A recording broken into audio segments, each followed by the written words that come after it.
주아롱쌤 책 읽는 시간입니다. 오늘은 삶의 동기부여가 되는 글들이 많은 내 언어의 한계는 내 세계의 한계이다 라는 책을 살펴보도록 하겠습니다. 독일의 비트겐슈타인이라는 분의 영감을 얻으셔서 책을 쓰셨고요. 단락단락 짧은 구절들이 많은데 동기부여가 되는 글들이 좀 많이 있습니다. 같이 한번 오늘 읽어보고 뒷부분에서 따로 이설을 달지는 않겠습니다. 책 내용 살펴보도록 하겠습니다. 40대 후반부터 멋지게 성장하게 만드는 말투. 영웅이 되지 못하는 건 나약함 때문이다. 그러나 영웅을 흉내내는 건 훨씬 더 나약한 것이다. 비트겐슈타인. 40대 이전에는 실감하기 쉽지 않지만 40대 후반부터 우리의 인생은 급격하게 변한다. 중요한 건 그렇게 벌어진 수준의 차이를 이후에는 만회하기가 참 어렵다는 사실이다.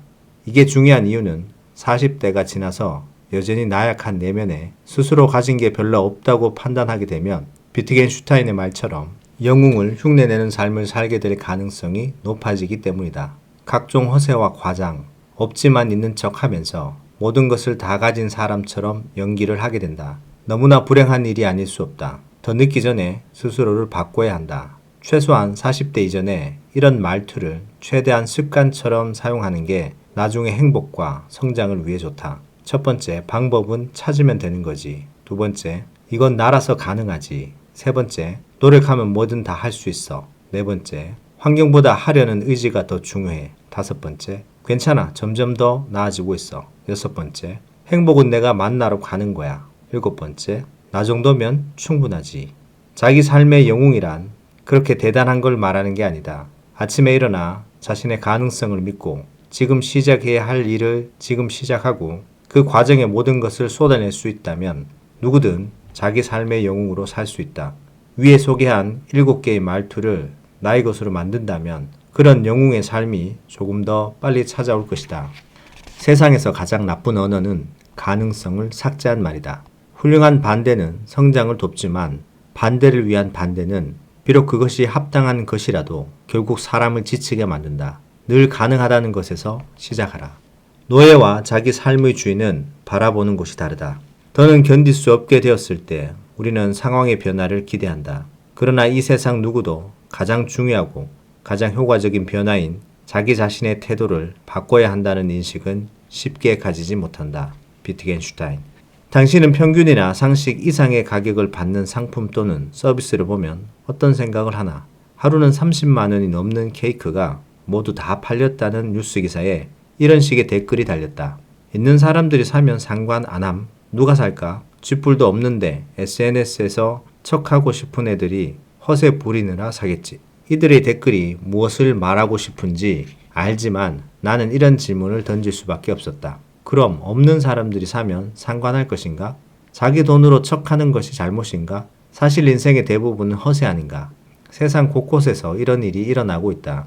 없는 사람들이 서로를 더 비난하며 못 살게 만든다.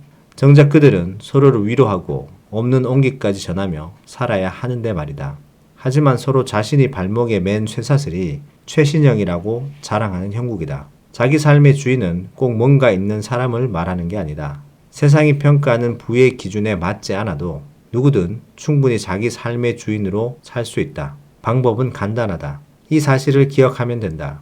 노예는 서로의 쇠사슬을 보며 비난하고 자기 삶의 주인은 이렇게 서로의 빛을 보며 경탄한다. 넌 이런 점도 참 좋다. 내 장점을 나도 배우고 싶다. 너라면 분명히 멋지게 성공할 거야. 어떤 세상에도 늘 그랬다. 세상은 쉽게 바뀌지 않는다. 그러나 세상을 바꾸고 싶다고 외치는 나 자신은 쉽게 바꿀 수 있다. 가장 중요하고 효과적인 변화는 언제나 나로부터 시작된다. 내가 나를 바꿀 수 있다면 내가 사는 세상도 결국 바뀐다. 늘 더 좋은 부분만 바라보라. 더 큰 사람으로 살라.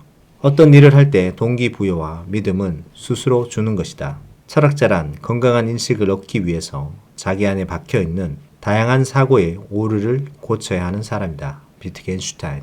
그도 해냈고 저 사람도 해냈는데 당신이라고 왜 못하겠어요? 두려움에 떨고 있는 사람에게 용기를 줄 때 주로 하는 말이다. 하지만 나는 생각이 많이 다르다. 그런 말을 들을 때 오히려 이렇게 생각한다. 그도 해냈고 저 사람도 해낸 것을 굳이 나까지 할 필요가 있나요? 저는 다른 걸 해내겠습니다. 스스로 자신감을 가지고 있는 사람이 관계에 있어서 좀 더 편한 이유는 굳이 동기부여하고 힘을 주기 위해 없는 말을 생각해서 전할 필요가 없어서이다. 그들은 스스로 알아서 동기를 부여하고 스스로 알아서 믿음을 주며 뭐든 자기답게 해낸다. 동기부여와 응원을 바라기보다는 스스로에게 믿음을 갖는 게 우선이다.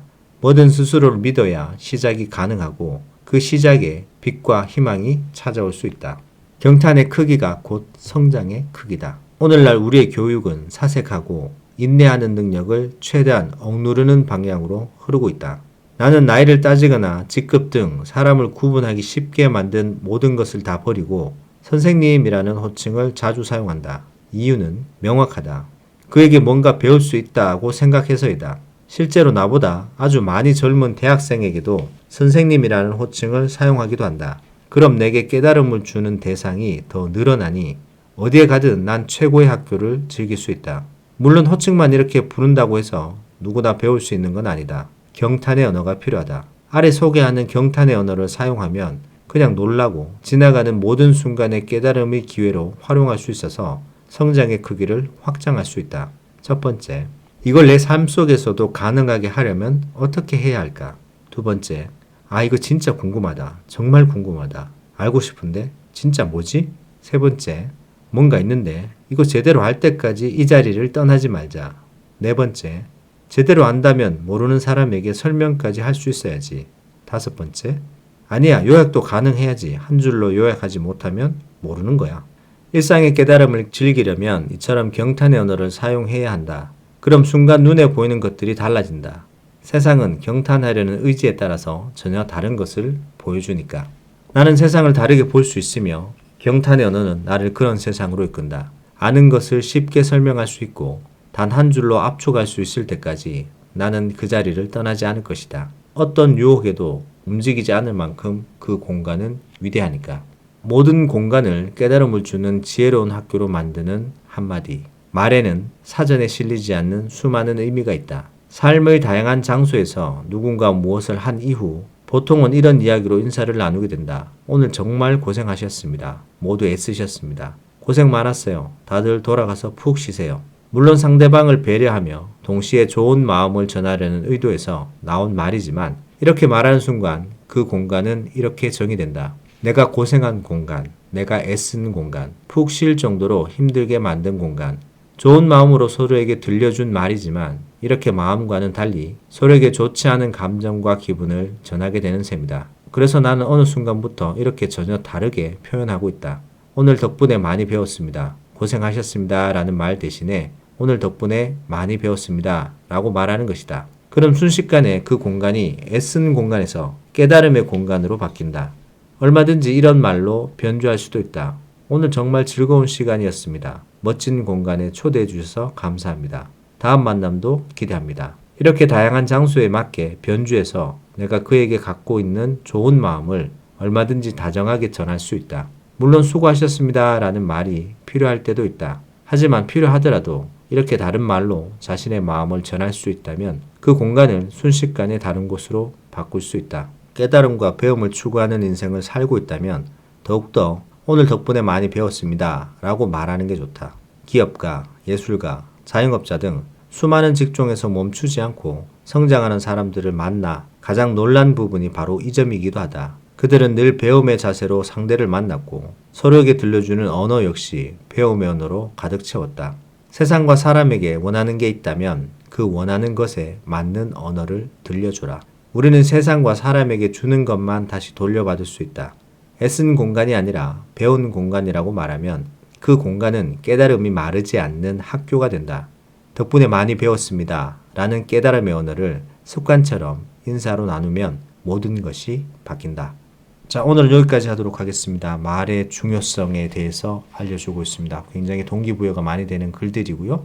조금만 언어를 다르게 얘기하면 공간 자체가 바뀐다는 것도 알 수 있습니다. 책 내용 도움되셨다면 구독, 좋아요 부탁드립니다. 감사합니다.